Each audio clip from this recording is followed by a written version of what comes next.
Welcome back. My name is John, and this is another in our series, our second series, called Flannelgraph Prep. You might remember we've been working our way through 7 different steps to be able to prepare ourselves to present an effective flannelgraph story. We've now learned our story. We've gone through the Wise Counsellor questions. We've discussed the situation of the story. We've looked at the context of that story. We've looked back.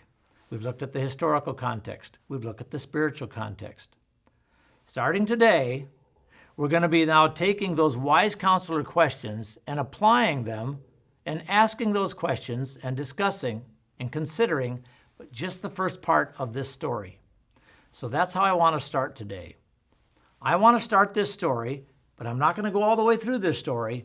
We're going to be applying all of these questions just to the first part of this story. You remember, there's how this story begins. Now the serpent was more cunning than any animal of the field that the Lord God had made. And the serpent said to the woman, has God said, you shall not eat from every tree in the garden? The woman replied to the serpent, we could eat the fruit from the trees of the garden, but God has said about the tree in the middle of the garden, you shall not eat the fruit from that tree. Fact is, you shouldn't even touch it, or you will die. And that's actually where we're going to stop. Now, I realize the story continues, but what I want to show you is that you can go spiritually deep in every part of every story. So, here's what I want you to do. I want you to use just this first part of the story, going from, now the serpent was more cunning than any animal of the field, all the way through the story just to the part where the woman says they're allowed to eat the fruit from the trees in the garden, but from the tree in the middle of the garden, God has said they shouldn't eat the fruit from that tree. They shouldn't even touch it, or for sure they'll die. I want you to use only that part of the story. And I want you to pause the tape in just a moment, and I want you to consider and have a discussion with your group about, in this section of the story, everyone that's involved, what were the choices that they made? And what other choices could they have made? Just that couplet, using just this first part of the story. So go ahead and stop the video, have that discussion, and when you're ready, I'll be right here. We'll pick up the conversation. All right, welcome back. Man, I would really have loved to have been in all of the places where you are to listen in on the discussions that you had. Now, what could you have talked about? What did you talk about? Did you talk about the choices that the serpent made? And of course, it wasn't just the serpent, was it? Who was actually speaking through the serpent? We know that Satan was. Did Satan have to speak? No, but he did. What choice did the serpent make? Well, interestingly, he chose to speak to the woman, right? Not to Adam. That's interesting. Did you discuss that? Did you discuss the fact that he chose to talk to the woman and not Adam? Those were some of the other choices that he had. What about the woman? What choices did the woman make? You say, well, John, why aren't you calling her Eve? Her name is Eve. Yeah, well, good question. She actually isn't named Eve until after this story. So in this part of the scriptures, she's simply respectfully referred to as the woman. So that's why we don't use her name. What choices did the woman make? Well, we know that she chose to respond to the serpent's question. Did she have to? Of course not. Look at the other choices that she had. She could have walked away. She could have said, you know, you need to talk to my husband. I'm not sure about the answer of that. Guess what? You know what? God usually shows up a little bit later on in the day. Why don't you hang around and you can wait till he shows up? You see, there were choices. There were choices that were made. Now, remember what I told you last time? Remember those students that were from Eastern Europe? Those really, really smart ladies that I was teaching at that school? Remember what they learned? God is a major character in every story and in every part of the story. So let me ask you this. Did you talk about the choices that God made in this part of the story? You say, well, what do you mean? God doesn't show up till later in the story. You're right. Isn't that a choice? Could God not have come whenever he wanted? Could he not have put a stop to this? Could he not have clarified this? Couldn't he have destroyed Satan right there? Well, because he's God, surely he could have done anything. What choice did God make? God chose to remain silent. God chose not to get involved till later. What does that suggest about God? What is he like? Does that possibly teach you something new about God that you haven't considered before?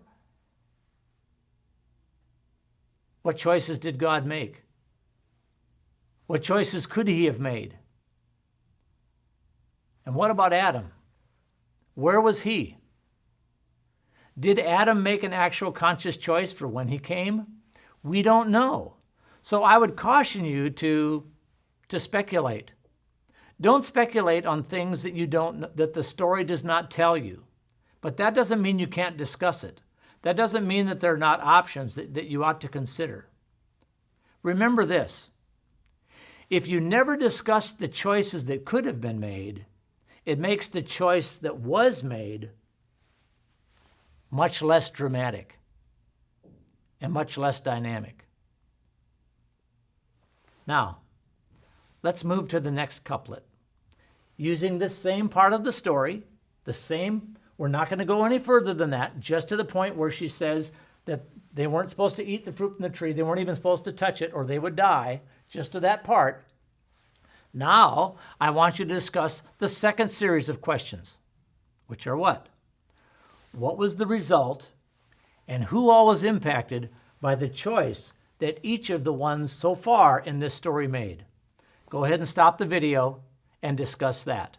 What was the result and who all was impacted by the choices that the serpent made, the woman made, and so far that God made? What was the result? Who all was impacted? I'll be interested to hear what you have to say when we get back together. All right, welcome back. Once again, I would love to be involved and listen to what it is that you talked about. Remember, just in this first part of the story, we're dealing with the second series of questions. What was the result of the choice that each of them made and who all was impacted? Well, what was the result? What was the choice that was made? Well, we know that the serpent chose to speak to the woman. What was the result of that? Well, and what's the difference between result and impact? Good question. The result is something that's probably pretty immediate. It's kind of like that stone that we talk about dropping in our gesture, the splash. And the impact sometimes can be more long-term. Now, you may not be able to see a lot of impact and a lot of results in this part of the story. Don't be frustrated with that. Remember, discipline yourself remember this? We're in the kitchen. We're preparing the story. We're not presenting it yet. We're preparing. That's why I have this apron on. Discipline yourself to pick up every tool, use every question in every part of the story just to see what God might reveal to you, just to see if there's a spiritual observation there that God wants to show you. Some tools and some questions will be more effective than others in different parts of the story. Don't be frustrated with that. That's just the way it is. But discipline yourself to use every tool. Remember we talked about going slowly down the path? That's what that's about. Picking up each series of questions and asking yourself, all right, well, with that decision, who was impacted? Well, the woman was impacted, right? Because she's the one that the serpent spoke to. Now, what about the woman? She made a choice as well. She chose to respond to the serpent. She chose to enter into the conversation. She chose to give back information that she had, rightly or wrongly.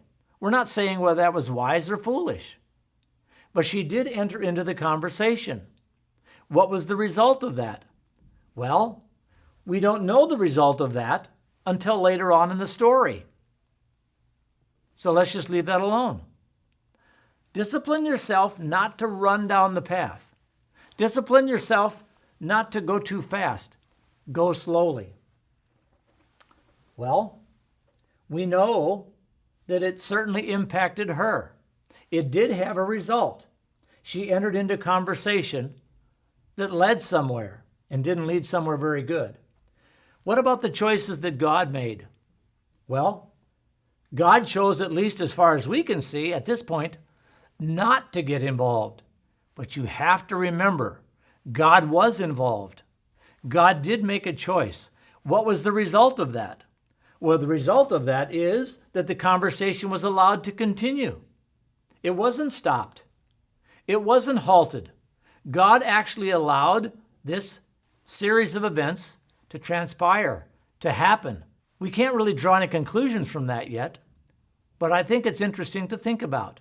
Now, what I want you to do is now go to the next series of questions. We've looked at the first two. What are the choices that they made? What are the choices that they could have made just in this first section? What was the result of that choice? Who all was impacted? Now I want you to go to the next part. And in this part of the story, this will probably actually be a lot longer discussion. What can we learn about them spiritually from what they actually said and what they actually did? I'll be interested to see what you come up with when we get back together. Take your time with this. Go slow. You know the story well enough. You can actually discuss, what did the serpent actually say? What do we learn about the serpent from that? What do we actually learn from what Eve said? What do we learn from what Adam said? You say, well, he didn't say anything. You might want to consider that as well. I'll see you when we get back together. Now, this is one where I would really have loved to have been where you are listening in on the discussions that you had about this. Because remember, we're talking about what we can learn spiritually from those that are involved just in this very first section of this story, this conversation between the serpent and the woman. Boy, there was a lot of conversation even in this first part. So let me ask you this. You realize it's not just about looking for spiritual observations in actually what the serpent and the woman said, but also information that's given by the narrator in the first part of this story in the biblical text tells us something very, very interesting about the serpent that you also need to add into your discussion. Remember, the story says that the serpent was what? Cunning. Cunning. That's biblical information that should lead you to some spiritual observations. What does it mean for the serpent to be cunning? Well, you'll recall, this isn't the serpent necessarily speaking. This is Satan speaking through the serpent. What does it mean to be cunning? Did you discuss what that is? Words like sly, crafty, sneaky, maybe we might say. Isn't there an element of intelligence here? But intelligence to what end? The word cunning seems to also have the idea of devious, manipulation. There's a lot involved in that word cunning. Did you discuss that? You see, if you don't understand that word, what kind of an observations are you actually accurately going to make in what the serpent actually said? Let's talk about what the serpent said. Did you notice that the serpent did not make a statement? The serpent actually asked a question. Now, isn't that interesting? You know, there's a lot of different types of questions, aren't there? What kind of a question do you think the serpent asked? Remember, he said, has God said, you shall not eat from every tree in the garden? Well, was the serpent confused? Was the serpent asking this question of the woman because he didn't know? There's different types of questions. What kind of a question do you think this was? Was the serpent appear to be asking for information? Some questions are asking for information in a story. They really don't know. Some questions can be asked simply to find out how much you know. For the purpose of manipulation, I would suggest this question seems to be in that kind of a category. Questions that are rhetorical, that don't even need a response. Questions, the type of questions in a story can be very, very revealing when it comes to spiritual observations. Did you know that in the Gospels, Jesus is asked questions? Someone has looked at it and they've said it comes to, I think, about 187 times where Jesus in the Gospels is asked a question. You know what's interesting? He only answered that question directly 3 times. Only 3 out of the almost 200 questions. Every other time, he either responded by asking a question in return, getting information, or engaging someone in the conversation, or he told them a story, like a parable. He gave them an illustration, and sometimes he didn't answer them at all. You see, Jesus made choices. Just like, remember, we dealt with that earlier in this video series. That's something that you can do. There's a choice to be made here. But let's talk about the response that the woman gave. Does the woman answer the serpent? Yes, she does. As I look at her answer, she seems pretty honest. She seems pretty open. She doesn't seem to be guarded. She doesn't seem to be afraid. There doesn't seem to be any fear at all. Well, why would there be any fear? Has there ever been any danger in the garden? It doesn't appear that there is. She answers, and look at the answer that she gives to the serpent. Remember, she replies and she said, oh, we're allowed to eat the fruit from the trees in the garden, but from the tree in the middle of the garden, God has said, you must not eat that fruit. You shouldn't even, remember, touch it, or for sure you will die. I would wonder, does her answer seem to be truthful? I would think yes. Does it seem to be pretty honest and open? We've said that it is. Is it accurate from what we know before? Well, yes, if you look back, for the most part, it's very accurate. She seems to know what her responsibilities are. She seems to know what the command is. She also seems to be quite clear on the consequences of disobeying the command. Now you say, well, some of you might have noticed that after the original command, she added something to it. Where do you find when what God told Adam that they couldn't touch it? Now that would make for another interesting conversation and looking at the stories. That's where knowing that backstory of what actually happened in the previous stories is really, really meaningful. Be careful to speculate on the questions that you ask. Don't draw conclusions for things that might have happened, could have happened. Look at the decisions that were made. Look at the wording and the conversation that is in the story, and keep your conversation and your spiritual observations simply to that. Well, those are how to apply the Wise Counselor questions, and we've done that now to the very first part of this story. But here's what you need to do to really be prepared with this entire story. Go through the remainder of this story. Take it section by section. The next section might be at the conclusion of this, where Adam and Eve, or Adam and the woman, they see, remember, that the tree is beautiful to look at. It would be good to eat. And it was a desirable tree to actually make her wise. The story says, so she took the fruit, she ate it, and she gave some to her husband who was with her, and he ate it. But you would also have to go through, just take this slowly through this story. Talk about what the serpent promised. That their eyes would be opened. They'd be like God. They'd know the difference between good and evil. Take this story section by section. And in the preparation process, take every single one of these tools. Look at the choices that were made. Look at the choices that could have been made. Go back and look at the choice that actually was made and ask yourself, what's the result of that? Who all was impacted? What can I learn about them spiritually from what they actually said or what they did? And in every part of the story, every scene of the story, where do I see God in this part of the story? What decisions, what choices did God make?